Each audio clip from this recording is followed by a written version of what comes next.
Greetings, wayward souls. It's a Game Pack Preacher, and we got a real special episode for you today. Now, I have covered. Wait a minute. Pause.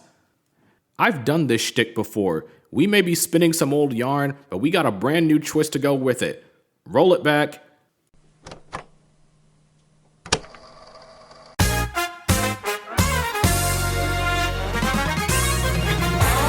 Greetings, wayward souls. It's a Game Pack Preacher, and it is a very momentous or very horrendous occasion depending on who you ask. Why? Because Bubsy Bobcat is back at it yet again with his brand new title, Bubsy 4D. We have discussed the Bobcat before on my channel many moons ago, but this go around is looking to be different, mainly because Bubsy's 7th title might actually do something none of his games have ever done before, actually be good. And by all accounts, initial impressions have been positive with his new adventure. Heck, I even praised the demo myself, but it's never a surefire thing with this little feline failure, but I guess that's where my job comes into play. So grab yourself some catnip and sharpen up on those cat puns, because we have an important question to answer. Has Bubsy finally broken the mold and scratched out a quality title? Let's find out. Bubsy dies? Rerun, please! Before we get into the Bobcat's latest go-around, there are some loose ends I need to tie up. In my initial Bubsy video, I mentioned that although I have played most of the Bobcat's games, I didn't experience all that he had to offer. And even if it is Bubsy, that lack of care is something that had bothered me, so in preparation of his newest game, I have since corrected that mistake and played the 2 games of his I hadn't tried yet. And in doing so, I have made plenty of new mistakes to make up for that. So first up is Fractured Furry Tales, Bubsy's adventure for the Atari Jaguar. I said the Atari Jag. Thank you. Anyway, ignoring how ill-fated the console itself was, how did the Bobcat fare on the kiddie console? Bad. Very bad, in fact. It's so bad that I have to get this off my chest. Bubsy 1, I'm sorry. I may have been too harsh on you. I did not respect your game. I mean, I still don't respect your game, but I had no idea of how much worse you could have been. But the devs at Imagitech knew and decided to make it a reality for the rest of the world. In my initial impression from just watching the game, I said Bubsy for the Jag was just Bubsy 1 without any of the few improvements that the sequel made, and after playing it, it not only turns out I was right, I wasn't right enough.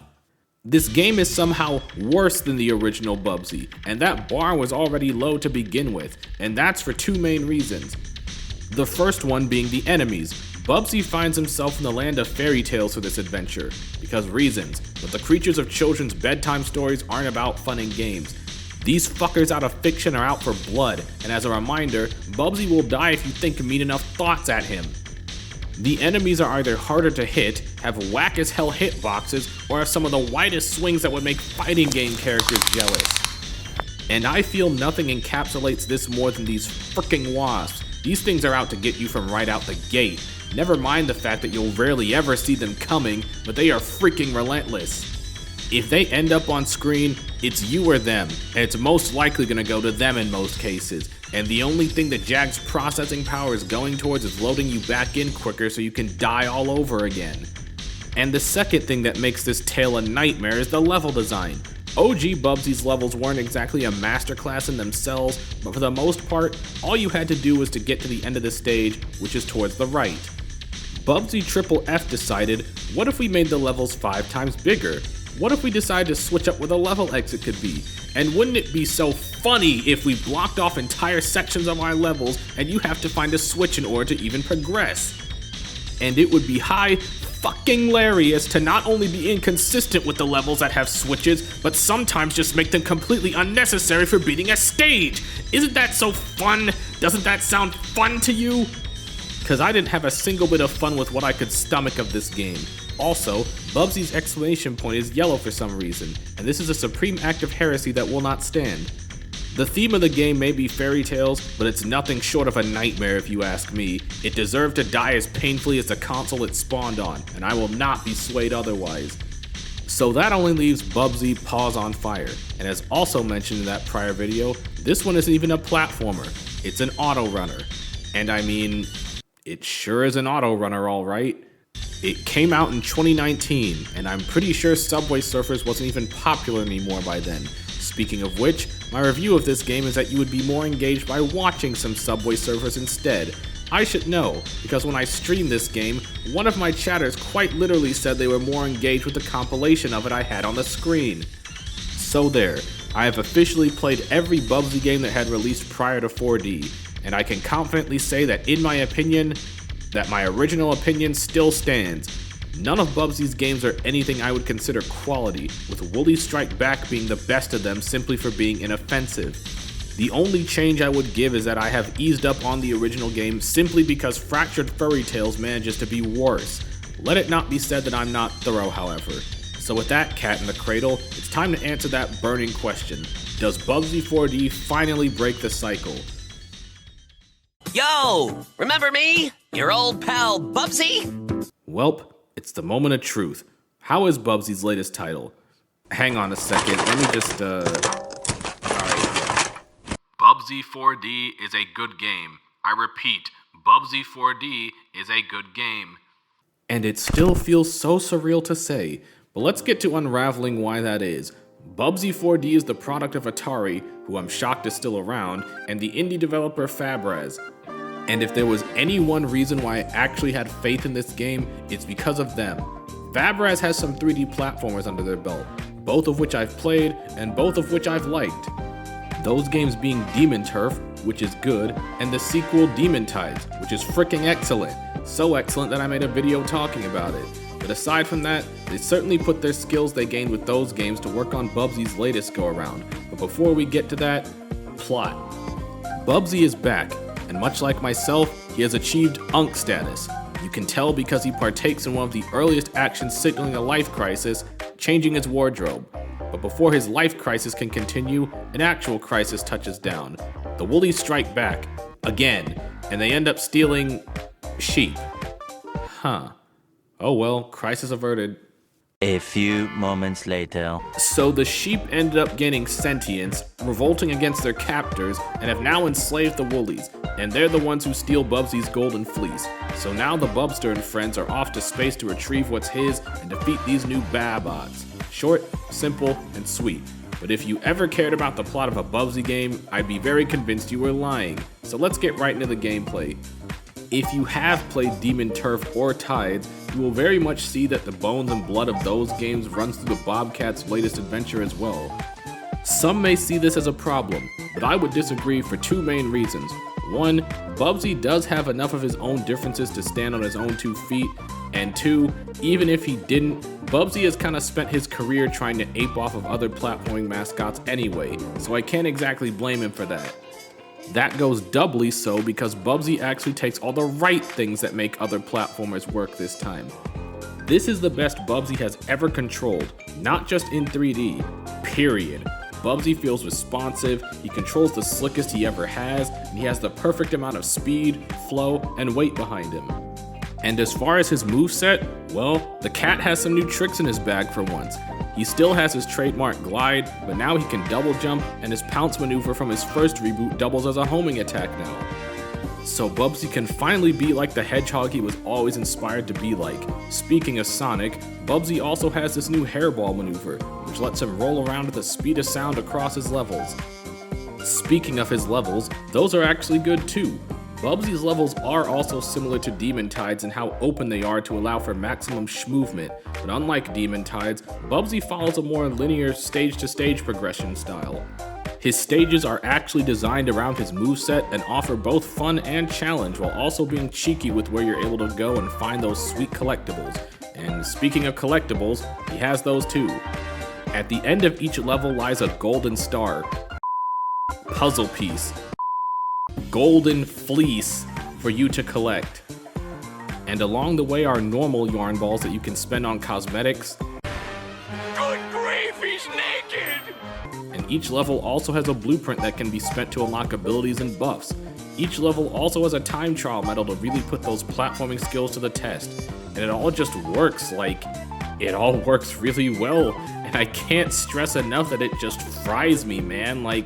The game is shockingly short too, only clocking in at 3 worlds. But that's both a good and a bad thing. It doesn't overstay its welcome, but I actually wouldn't mind having more of it. I'm actually over here asking for more Bubsy, I need a break or something. It feels like space-time's gonna shatter or something. Cut to commercial or whatever. Explore giant worlds with huge environments. Jump on enemies, throw atoms, and find secrets. Bubsy 3D has it all with all of its eye-popping colors and character. Fight really fun and challenging boss fights. What are you waiting for? Buy Bubsy 3D today, only on PlayStation. Add that to my demo reel. So, here we are. Bubsy actually managed to put something out that is genuinely good, and the only thing that's left on my mind is how the hell did we get here? Like, I'm happy for the Bubster, don't get me wrong, but it still just boggles my mind. So many other mascots are just rotting in corporate basements, but for some reason, people keep thinking Bubsy deserves the spotlight. People are endeared by this Bobcat, be it for ironic reasons or genuine ones, and I suppose Atari was endeared enough that they expressed interest in reviving him. Again. And when the open call went out, people tossed Fabraz's name into the hat. Whether this was genuine or a joke, who's to say, but assuming it was the latter, it's typically not a good sign when a game is memed into existence. Just look at Shaq Fu 2 or, the first attempt at a revival. But the studio took the gig, and by God they put their all into it. They played the games, watched the failed pilot, and they actually took some good to baseline a new game around, something that I sure couldn't do. The founder has even gone on record saying that Bubsy 3D has sort of a maso-core appeal to it, and although the good doesn't really shine through in my eyes, it still shines a light on something that Bubsy was never really given before: a chance. From his very inception, Bubsy has always been riding the coattails of other mascots in the space. The cat's creator, Michael Berlin, came across Sonic and was smitten by the hedgehog, but his creator, nor his other developers, could ever capture what made those other platformers good.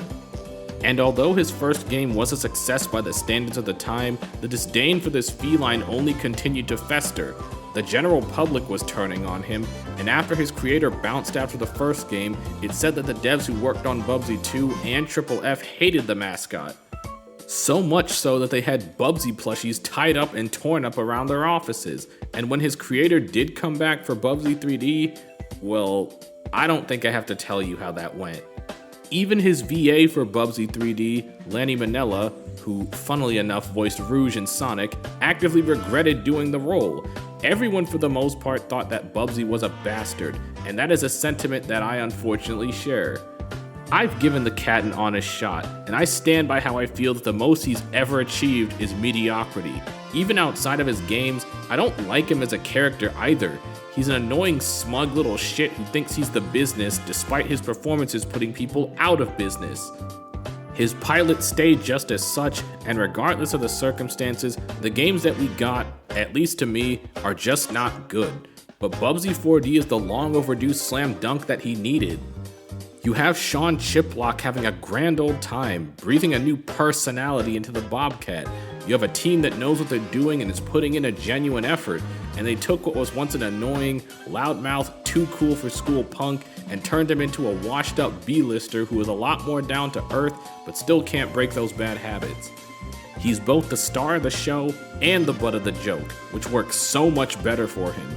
His enemies hate him, his friends and family tolerate him at the best of times, and he barely wants to go on the adventure to begin with, but he always takes it in stride. And all of this comes together in spades to make for a genuinely good experience. And even if you want to say that Bubsy is taking a few chapters out of Beebsy's book, that's kinda what he's been doing for his whole career with insert mascot here. I can't even fault Bubsy for that, and if anything, this time he did it correctly. Bubsy, if anything, has become a poster boy for how any franchise, no matter how dormant, inconsistent, or overall crap, is beyond redemption. Some fresh blood and some fresh ideas can do wonders, something that I have just grown to believe more and more as I continue to be a gamer. It may have taken him over 2 decades, but if Bubsy can get a good game, no one is truly beyond saving. Well, maybe like 99% of mascots can be saved. I don't think Zero the kamikaze squirrel can come back in this or any climate.